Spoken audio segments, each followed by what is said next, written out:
Hello friends, welcome to क्या आप जानते हैं। मैं हूं आपकी दोस्त राशि। दोस्तों, इतिहास गवाह है कि हमारे समाज में स्त्रियों को हमेशा सम्मान दिया गया है और उनका आदर किया जाता है।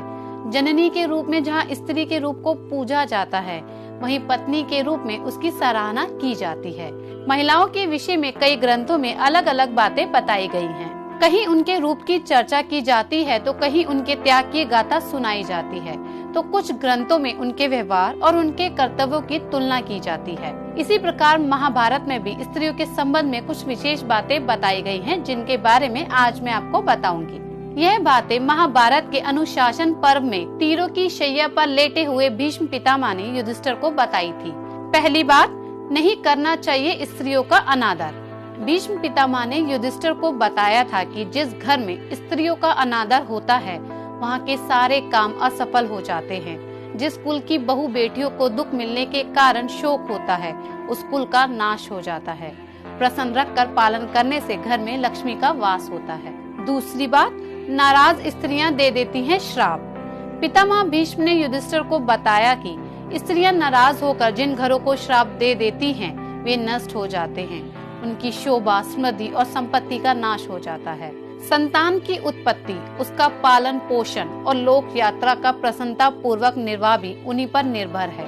यदि पुरुष स्त्रियों का सम्मान करेंगे तो उनके सभी कार्य पूर्ण हो जाएंगे। तीसरी बात, जहाँ होता है स्त्रियों का आदर, वहाँ देवता निवास करते हैं। भीष्म पितामह के अनुसार यदि स्त्री की मनोकामना यानी उसकी विशेष पूरी ना की जाए तो वह पुरुष को प्रसन्न नहीं कर पाती। इसलिए स्त्रियों को सदा सत्कार और प्यार करना चाहिए। जहाँ स्त्रियों का आदर होता है, वहाँ देवता प्रसन्न होते हैं और निवास करते हैं। स्त्रियां ही घर की लक्ष्मी हैं। पुरुषों का उनका भली भांति से सत्कार करना चाहिए। चौथी बात, स्त्रियां होती हैं घर की लक्ष्मी। स्त्रियों को देवी लक्ष्मी के समान माना जाता है। जिस घर में स्त्री को देवी समझा जाता है, उस घर में कभी भी धन धान्य की कमी नहीं होती। पांचवी बात, बहू को माने बेटी के समान। जिस घर में बहू को बेटी के समान माना जाता है, उस घर की बेटी भी अपने ससुराल में बहुत सुखी रहती है और स्त्री के पति को भी सफलता की प्राप्ति होती है और घर पर देवी देवताओं की कृपा बनी रहती है। छठी बात, स्त्री पर हाथ उठाना एक पाप है। जिस घर में स्त्रियों के साथ गलत व्यवहार किया जाता है या उन पर हाथ उठाया जाता है, अर्थात जिस स्त्री का पति उसे मारता या पीटता है, उस पति का सर्वनाश हो जाता है और ऐसा व्यक्ति कभी भी सफल नहीं हो पाता।